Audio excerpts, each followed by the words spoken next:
En lo profundo de la Sierra Madre existía una región de bosque tan espeso que ni la luz del sol lograba penetrar sus ramas entrelazadas. Los lugareños lo llamaban el susurro, porque quien se internaba demasiado escuchaba voces que no eran humanas. Nadie regresaba igual y algunos jamás regresaban. Los 4 hermanos, Mateo, el mayor y protector, Julián, impulsivo y rebelde, Esteban, callado y observador, y Tomás, el más joven, apenas un adolescente, habían escuchado esas historias desde niños. Su abuela siempre les repetía que el bosque tenía dueño, un ente antiguo que reclamaba cada vida que osaba perturbar su descanso, pero la curiosidad podía más que el miedo. Una tarde de octubre, cuando la neblina caía sobre las montañas como un manto blanco, decidieron explorar. Llevaban linternas, mochilas y una cámara de video vieja que Julián insistió en llevar para documentar la aventura. El aire era húmedo,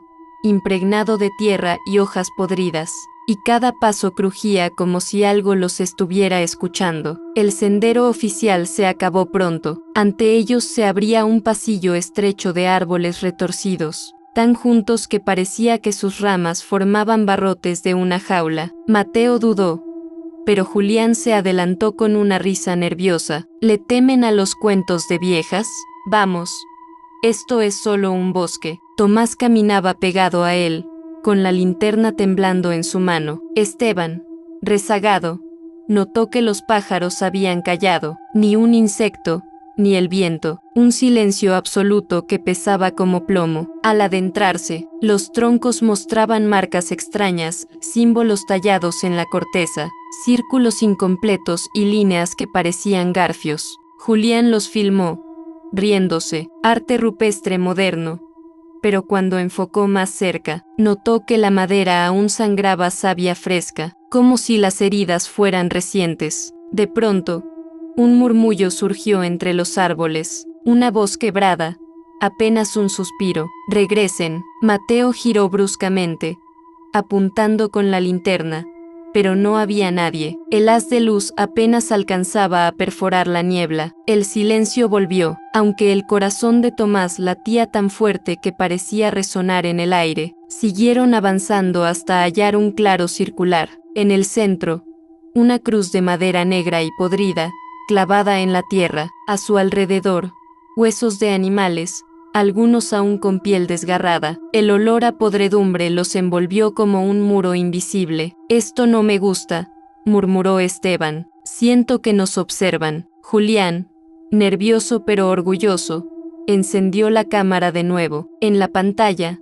la cruz aparecía distorsionada, rodeada de manchas rojas que no existían en la realidad. Debe ser un fallo del lente, dijo, aunque su voz carecía de convicción. De repente, el suelo vibró levemente, como si algo se moviera bajo la tierra. Tomás gritó y retrocedió. Mateo intentó tranquilizarlo, pero él también notó que la cruz parecía inclinarse hacia ellos, chirriando como si respirara. Los hermanos corrieron hacia el borde del claro, pero los árboles que antes habían dejado atrás parecían distintos, más densos, cerrando cada salida. La niebla se espesó, tragándose el sendero. Fue entonces cuando escucharon risas infantiles, suaves y crueles, provenientes de todas partes.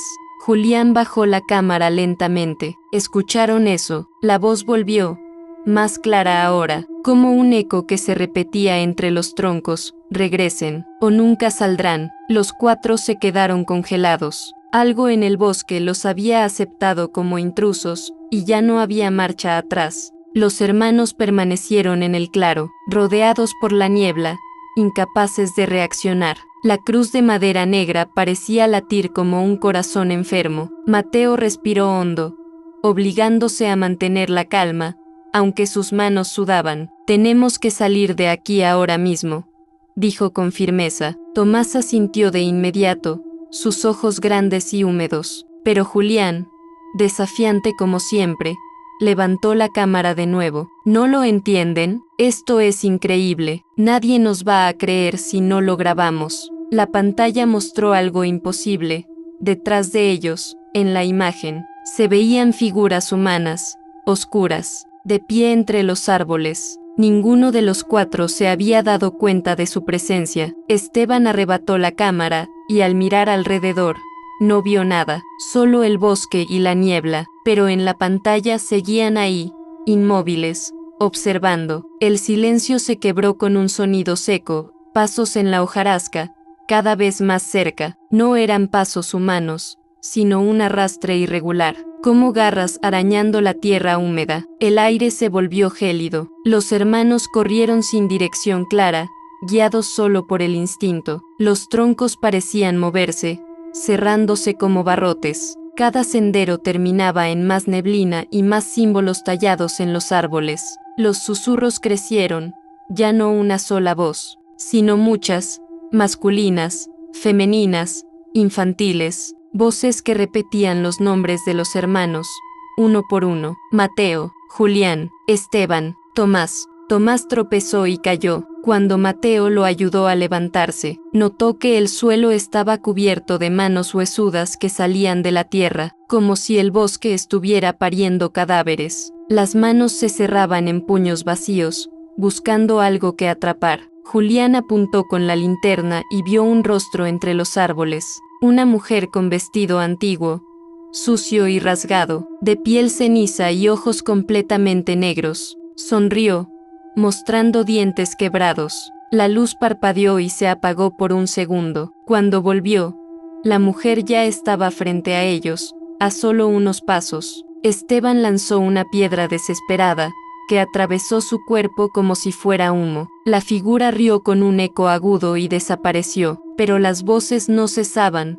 Seguían repitiendo: regresen, regresen. Finalmente, hallaron un camino que parecía más abierto. Sin pensarlo, corrieron hasta llegar a lo que parecía una cabaña abandonada, apenas visible entre la bruma. Las ventanas estaban rotas, y la puerta colgaba de un solo clavo oxidado. Al menos podemos refugiarnos aquí, jadeó Mateo. Entraron, cerrando la puerta con un tronco atravesado. El interior olía a humedad y ceniza. Había muebles viejos cubiertos de polvo y una chimenea apagada llena de hollín. Tomás temblaba, abrazándose a sí mismo. En una esquina, Esteban descubrió algo inquietante: un conjunto de fotografías clavadas en la pared. Eran retratos descoloridos, pero los rostros eran demasiado familiares. Los cuatro hermanos, en distintas etapas de su vida, desde niños hasta ese mismo día. La última foto mostraba exactamente lo que estaban haciendo en ese momento, los cuatro dentro de la cabaña, mirando la pared con terror.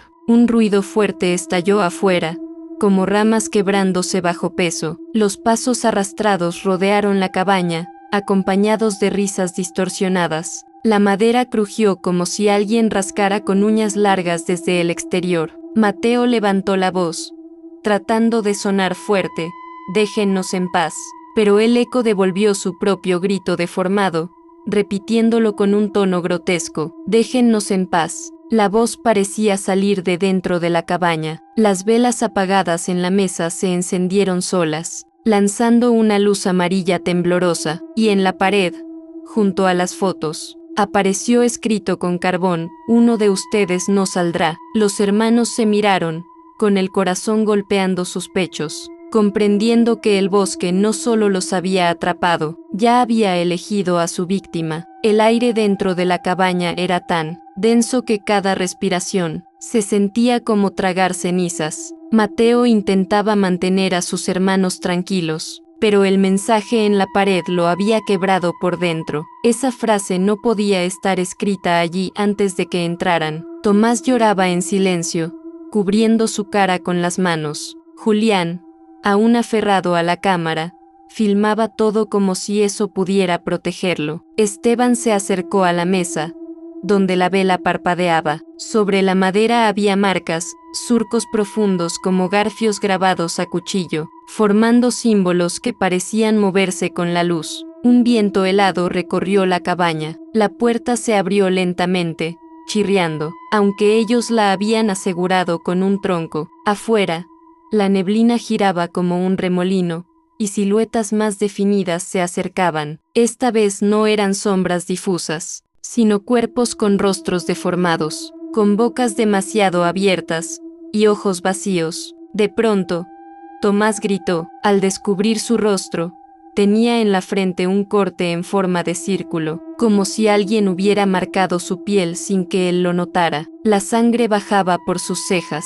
Mateo intentó limpiarlo, pero al tocarlo sintió calor, como si la marca ardiera desde dentro. Lo eligieron a él, murmuró Esteban con voz quebrada. Las ventanas estallaron al mismo tiempo, lanzando cristales por toda la cabaña. Las figuras intentaban entrar, empujando sus brazos largos por los marcos. Julián apuntó la cámara y en la pantalla aparecieron más de las que podían contarse, decenas, tal vez cientos. Rodeando la choza, Mateo empujó a sus hermanos hacia la puerta trasera. Lograron escapar entre la niebla, corriendo sin mirar atrás. El bosque parecía interminable, y cada árbol tenía los mismos símbolos, como si corrieran en círculos.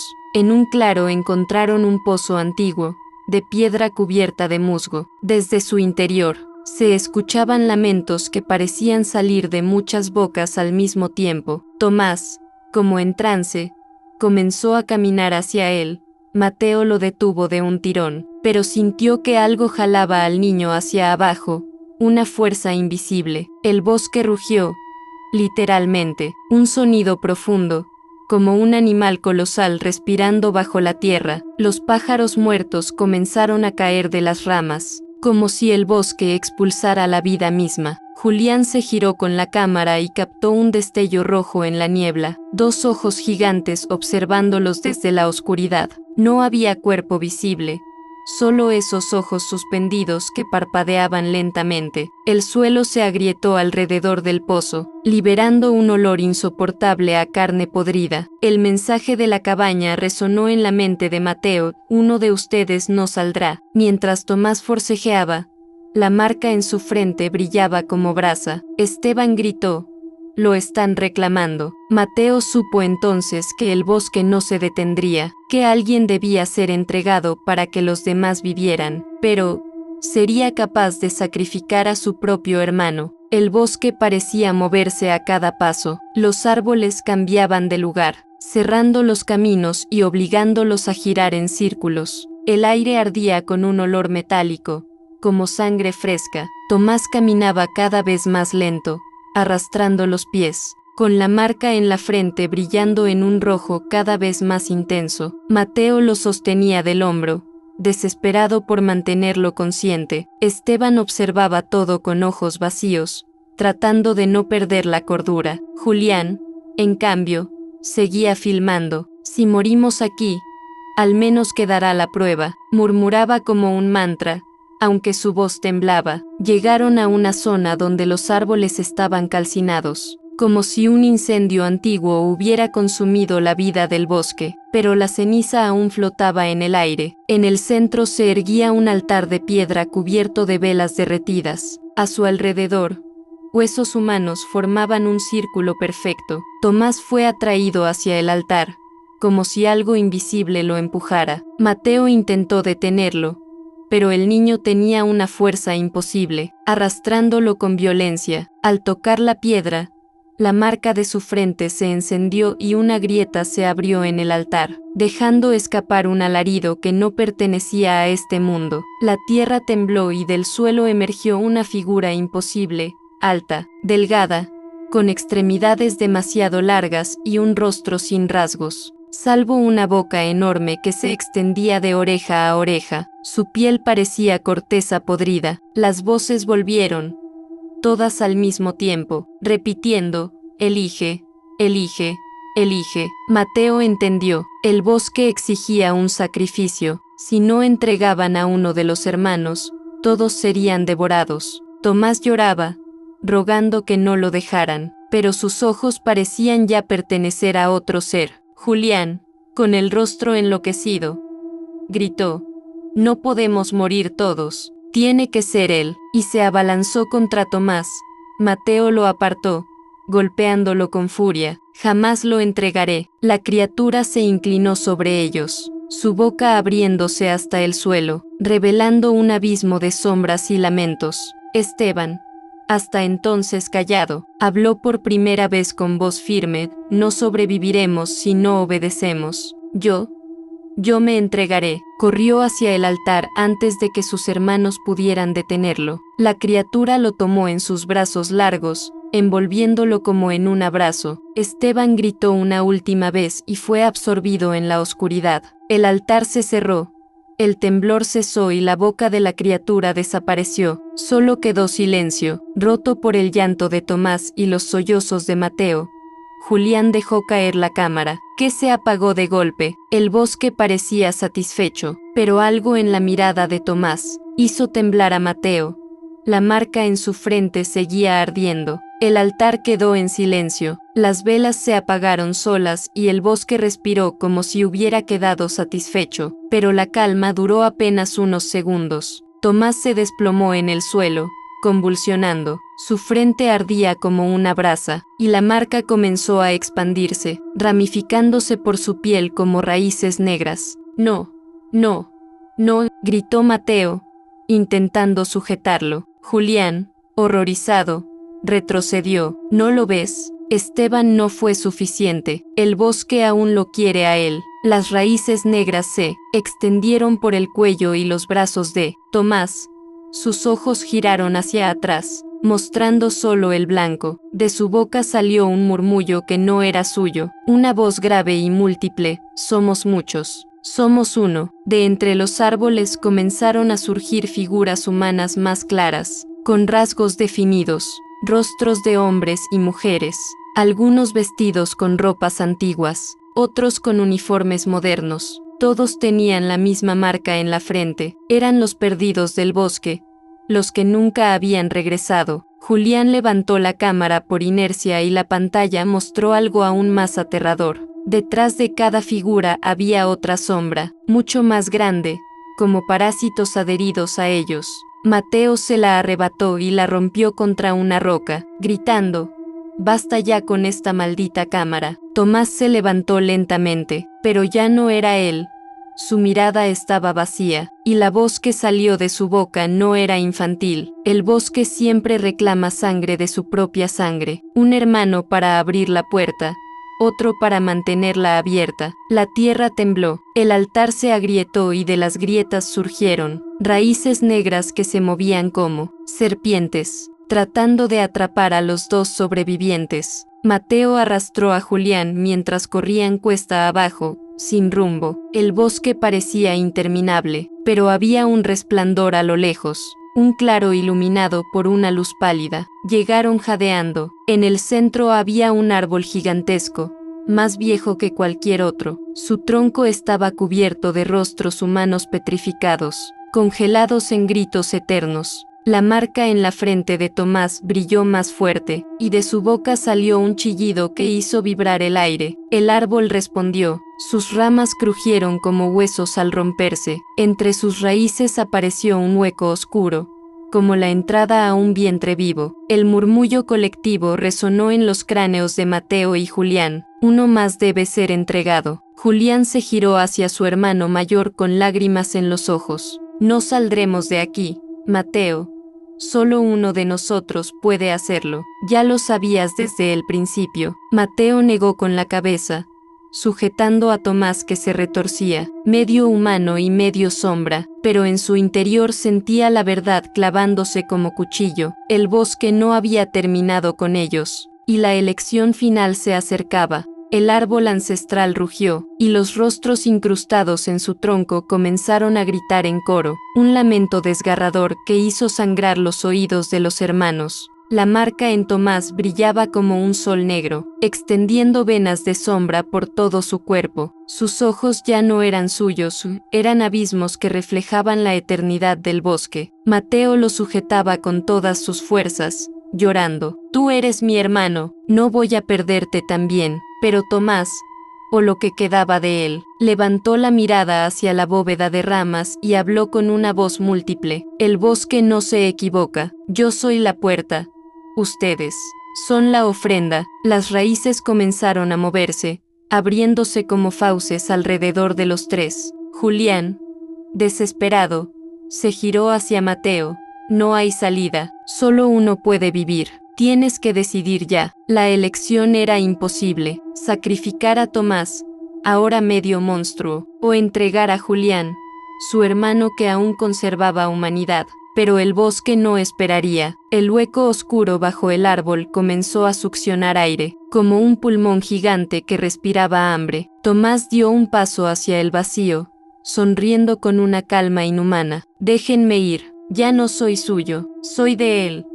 Pero de pronto, Julián lo empujó, gritando, «No, yo decido», y corrió hacia las raíces abiertas. Antes de que Mateo pudiera detenerlo, el árbol lo envolvió, absorbiéndolo entre sus gritos eternos. El bosque se estremeció, y por un instante, todo quedó en silencio. Tomás cayó al suelo, inconsciente, y la marca en su frente comenzó a desvanecerse. Mateo lo abrazó, temblando, mientras lágrimas de sangre caían de sus propios ojos. El árbol cerró su hueco lentamente, satisfecho. Los rostros petrificados en su tronco se acomodaron, y uno nuevo apareció entre ellos, Julián, congelado en un grito eterno, mirando hacia afuera como si aún suplicara ayuda. La niebla comenzó a disiparse, el bosque recuperó sus sonidos naturales, pájaros, insectos, viento. Mateo cargó a Tomás,